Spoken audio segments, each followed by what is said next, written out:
Hi everyone, it's Shelby.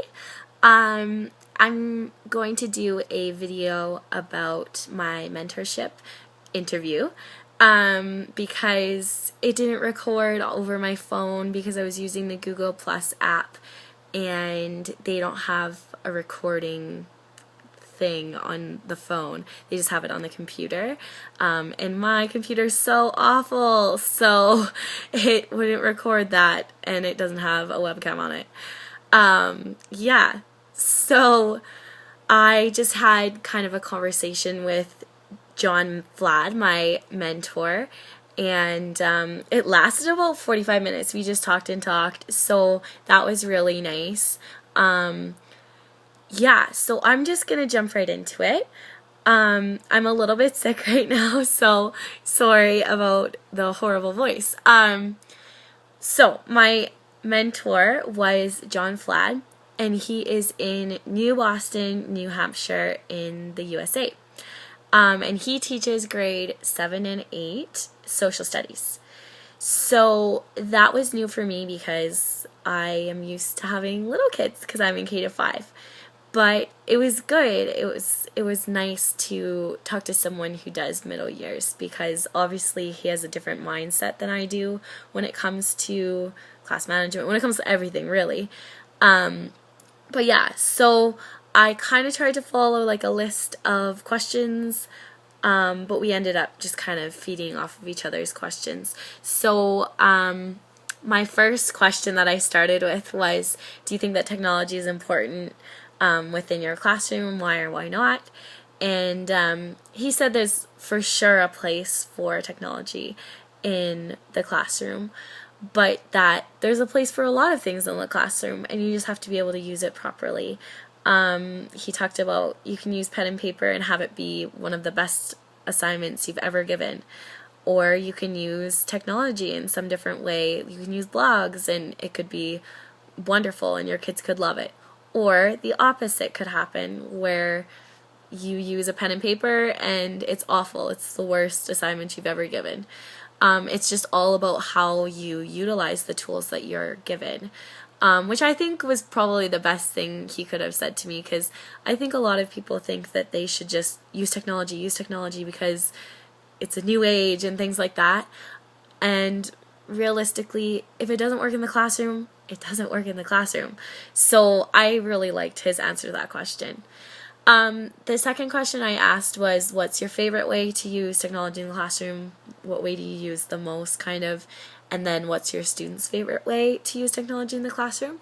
So his favorite way is to use Skype. He does a lot of Skype interviews, which I think is really cool. He was talking to an archaeologist in Europe, I believe, about some social studies unit that he was doing, and he just kind of sent an email, a tweet out into cyberspace saying, hey, does anyone have a contact for me? Does anyone know of someone who could Skype with my class?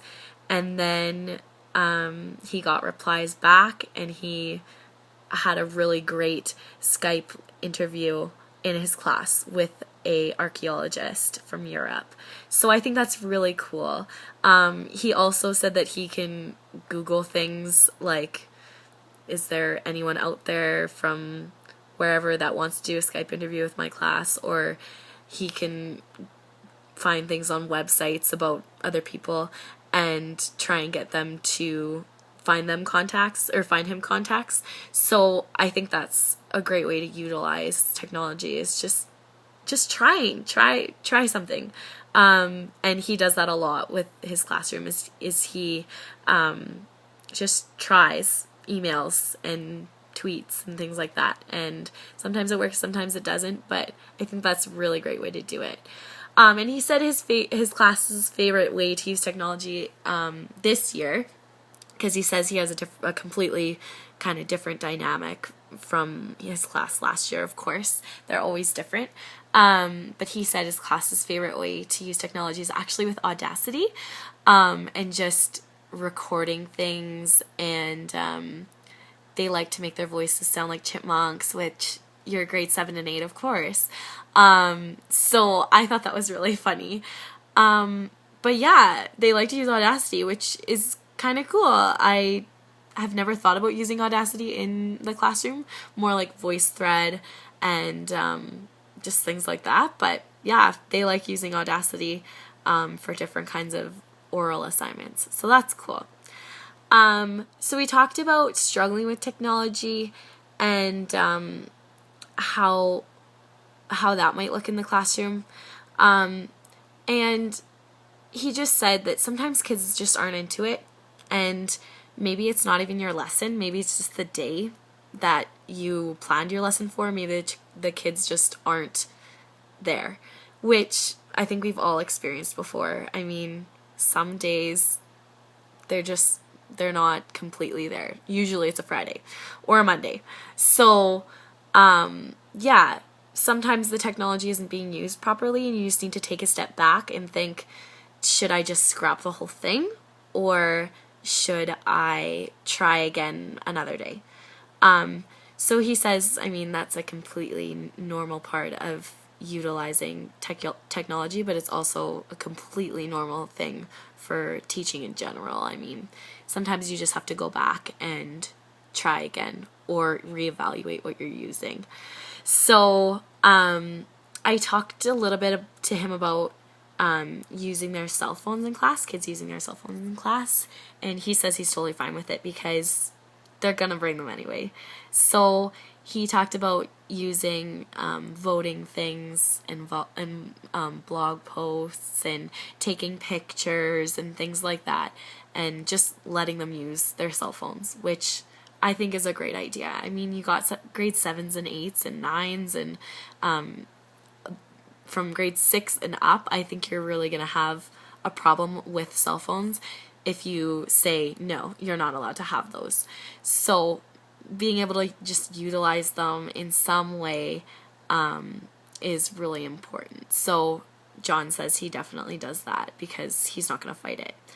I talked to him about parents and how they support him with technology, and he said that most of them didn't really care, that most of them were interested. They think that is a good idea, but some parents are really worried about privacy, especially when it comes to kids' blogs, because John's kids have blogs that he can kind of go through and he can connect to, and he himself can edit out any kind of personal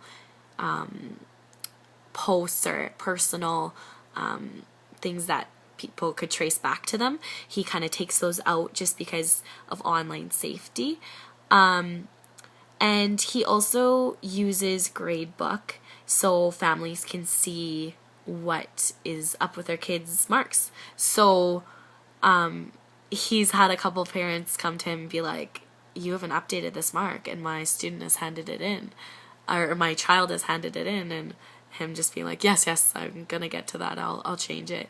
So it kind of keeps him accountable, and it keeps parents accountable if they're checking it as well. So that's pretty cool. I asked him if he used Twitter or Facebook. I already knew he used Twitter, but I asked him how he used it to connect to others, if that was his only way to connect to others or things like that. So he doesn't like Facebook, really doesn't like Facebook. He said he tried it and he hated it. So that's okay. He said he knows teachers who use their Facebook to add their kids or add their students and like comment on their pictures, and they know all about their relationships and all those things like that. And he said that just was not for him, which it's not for me either. I don't like that. But he does use Twitter and he does use email to connect to people. And he said that 1/3 of his Twitter is used to follow like his friends that he sees and stuff like that, like his friends that he's made over the years. And 1/3 is to follow like celebrities, comedians, like, like famous people. And then he said 1/3 is to follow education blogs or education Twitters or fellow contacts that he's made. So I think that's a great way to utilize Twitter, is just having a bunch of different ways. he goes to a lot of conferences, which is how he makes a lot of his contacts as well. He goes to conferences all over the States, and sometimes he talks at them, sometimes he just goes to watch. He learns about a lot of resources there and meets a lot of people there as well, makes a lot of contacts. So also I think it's important that what he mentioned was that he makes contacts through contacts. So with Twitter, he can just send out a tweet being, hey, do any of my education contacts have a contact for such and such, and they can message him back and share more contacts with him. So I think that's a really important way to use technology. It's unbelievable, really. I mean, 50 years ago, as if we thought this would happen, like we could just send out something saying, hey, does anyone have a measuring cup or something like that, and a tweet back later being like, yeah, I have a measuring cup, come on over and get it. So I think that's cool. And then we talked about what kind of precautions he had to employ with technology in the classroom. And I was thinking when I asked this question, like, do you have to worry about cell phones in the classroom, texting, all those kinds of things? But he ended up discussing with me how there's a lot of blocks on his district's computers. So the computers in the classroom have a lot of blocks on sites they can see.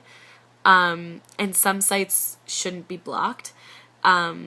Like, I think his town's, the government officiated site is blocked on his computer. So I think they just start out with having everything blocked, and then as people ask the district to unblock sites, less and less sites are blocked. So the problem with that is that you can request to get things unblocked, but they only unblock things so often, right? I mean, they only unblock things maybe every couple months. So he finds that really tricky to overcome that. So sometimes he has to give assignments where students have to go home and do research and bring it back because the blockage on the school computers, which I think we experienced that in Regina as well with blocks. I never did personally in my internship, but yeah, I think it's going to get more and more of an issue.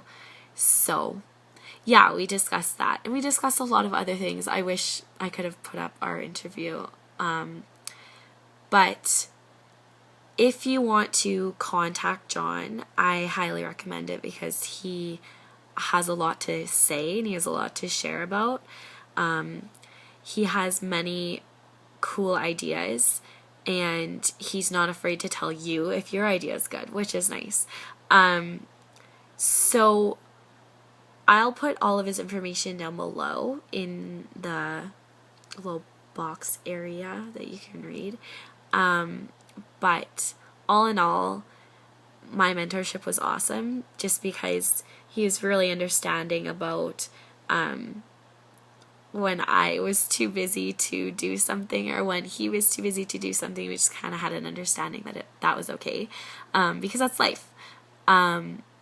But at the end, he said that if I ever needed anything, we could stay in touch, and I think that's awesome. So hopefully we can help each other be better teachers. But that's all for now. I hope everyone's last few assignments are going well. If you're done, congratulations. And I'll see you in the next blog post. Bye.